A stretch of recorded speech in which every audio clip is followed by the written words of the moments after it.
Today we're taking a look at studio ergonomics and workflow tips.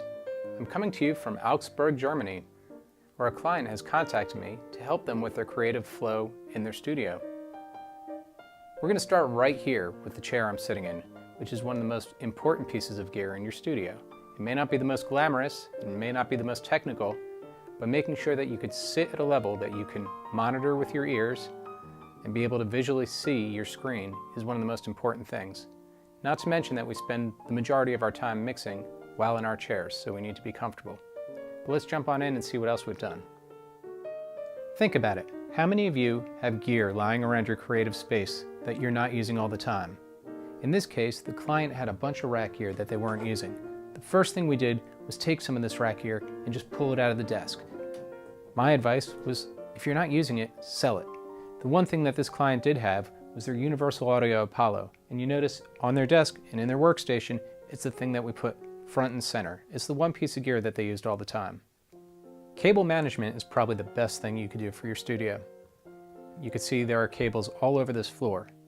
Our solution to this was to make sure that we had two breakout boxes for cables, one on each side. The power switch allowed them to turn on from the front of the station instead of having to go to the rear of the station. We set it up so that the main computer and all the lights in the studio were controlled by one section, and all of the audio was controlled by the other section, making it easy to turn on and off different parts of their studio. In the case of this client, they were doing most of their mixing with just one Mackie mixer. That's why we have it center. However, they had a few mixers lying out.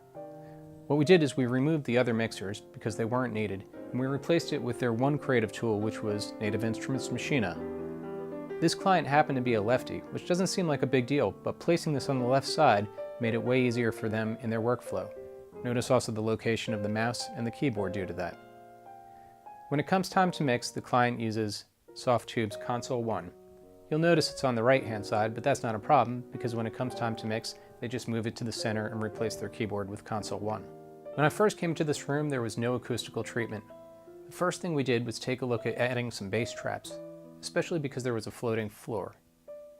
We then added a cloud above the workstation to help with some of the reflections from the cement ceiling, and we added some do-it-yourself sonic treatment behind the audio workstation to help with the reflections off the walls. When it comes to monitoring your audio, you want to make sure you have a perfect equilateral triangle with your speakers. Notice how our Genelecs are on an angle so that I could sit in the center of my workstation and get that perfect left-right stereo field. The client had their monitors just pointing forward. Visually, notice that my two screens are set up, with one being able to display my entire input section of my Apollo, and the other showing the creative workflow for the individual that's going to be using it. Almost all of the things that we discussed today are things that you could do yourself, and it's amazing how a clean workstation and proper studio ergonomics, like having things in front of you and being at the proper height, can be one of the #1 things to inspire you in your creative workflow.